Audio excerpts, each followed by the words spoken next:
It's okay. Could I defer my questions and allow Senator Hawley to go? Yeah, that's fine. Senator Hawley, you're recognized for your questions. Thank you very much. Thank you, Senator Paul. And thank you, Mr. Chairman. Thanks to all the witnesses for being here. Mr. Schellenberger, I want to start with you, if I could. I'm so glad that you're here with us today, and you're here at a significant time. I'm looking at a piece from yesterday, I think it is, that you published.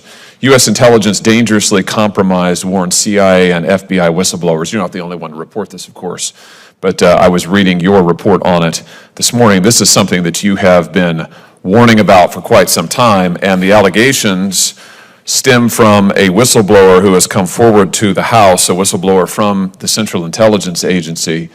I have the letter, the relevant letter here from the House Oversight Committee. The whistleblower alleges that a CIA team was paid to change its assessment of the origins of COVID-19. Do I have that broadly correct? Is that your understanding of the report? Yes. This is obviously a bombshell report, deeply, deeply troubling. I'm glad that the House is going to look into it. We should look into it.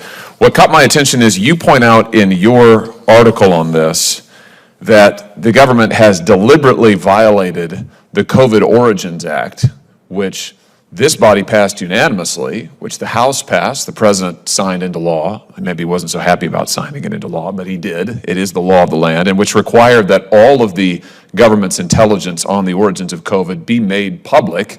Instead, what the administration did was offer up a summary, which they then in turn heavily redacted. And you point out that in addition, the administration refused to report the names of scientists who fell ill at the Wuhan Institute of Virology in 2019, despite the fact they know the names. The intelligence community knows the names. Now, you're absolutely right to say this is a violation of the COVID Origins Act, and I would know because I wrote it. So I'm not very happy about the fact that this administration continues to flout, completely ignore public law passed, again, unanimously by the United States Senate. For what end, I can't tell. I can't figure out why in the world. I don't know what partisan gain there is to it. Why in the world they want to lie to the American people. You conclude your article by saying the government has become extremely comfortable with lying to us. Just explain what you mean by that, and tell us why you think this is so significant. Well, sure, and just on the very specific point of we were the first to identify the three people that contracted the coronavirus in China. They were the people working on gain-of-function research in the Wuhan Institute of Virology. The Wall Street Journal confirmed our reporting 2 weeks later, and then I think it was 1 week after that or a few days after that, the ODNI report came out, and it did not reveal this information. And we had multiple sources. The Wall Street Journal, we have no idea if the Wall Street Journal sources were the same, but I think we're clearly seeing a lot of abuses of power occurring in multiple executive agencies. So we've seen it with the FBI. One of the things that we noted yesterday was that we saw perverse incentives in the FBI to go after so-called domestic violent extremism, pulling an agent off of things like child exploitation onto really hyping a set of cases that particularly appeared to be aimed at spreading disinformation around the idea that there is a significant increase of domestic extremism when we don't think that the evidence shows that. And now we see this report that came out that suggests that there's an FBI whistleblower who says that 6 of the 7 analysts had said it was a laboratory origin and that they had reversed their position in some exchange for some sort of a salary bonus or some sort of a financial incentive. So, and we've been, so we keep documenting it. We just keep finding agencies, DHS involved in trying to create a disinformation governance board.